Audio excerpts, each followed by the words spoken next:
presidency of the group, and the Finance Minister Christine Lagarde wants to make the most of it. Well, she's asking her peers to agree to a series of economic indicators so that future financial crises can be prevented.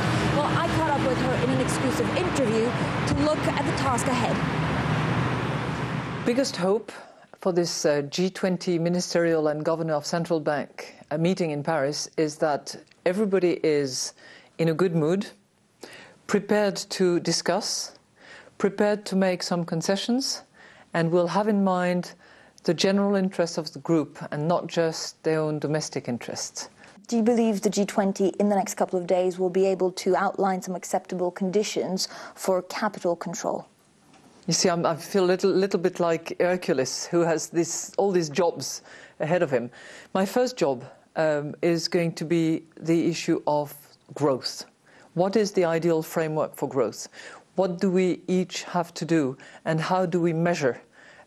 What kind of yardstick do we have to identify what needs to be done in relation to trade, what needs to be done in relation to deficit, what needs to be done in relation to debt, what needs to be done in relation to currencies. So we need, and that's my first job, we need to agree on what we call the indicators. How difficult is that going to be? Are there more indicators that are easier to agree on than others? There are less indicators than members around the table, point number one. And we need to keep it that way. We can't have too many indicators. Yet we need to have more than initially planned back in Seoul. Having only one, the current account indicator, will not work. So we need to have more than that. So if we have 3 indicators by the end of the weekend, would you be happy with that? If we agree on a set of indicators altogether before the end of the weekend, I would be very satisfied.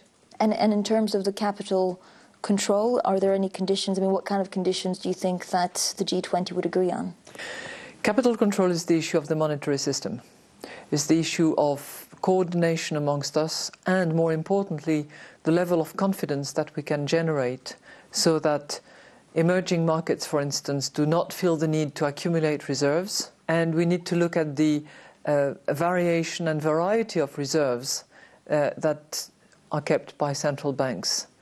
That should gradually reflect the world as it is and as it goes, where clearly we have now a multipolar world with massively emerging powers. Will we be speaking about currencies at the G20? Is there a will to have currencies also at the forefront because of the global imbalances?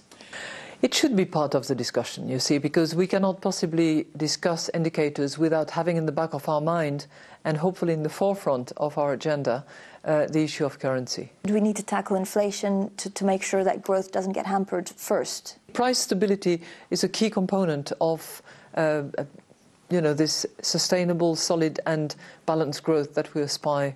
We clearly need to keep inflation at bay, if I may say, and there are multiple ways to address that matter, because clearly if interest rates are raised too quickly, it can hamper growth, and it would be very detrimental for the objective that we pursue, which is job creation, job created by growth. Growth is the objective that we pursue. Do you think central banks will be synchronized in doing this movement? Because actually we speak to a lot of central bankers and they say, well, if someone else raises rates, it's going to put more pressure on me to do so. Which is why it's much better to chat than to war, as Winston Churchill would have said.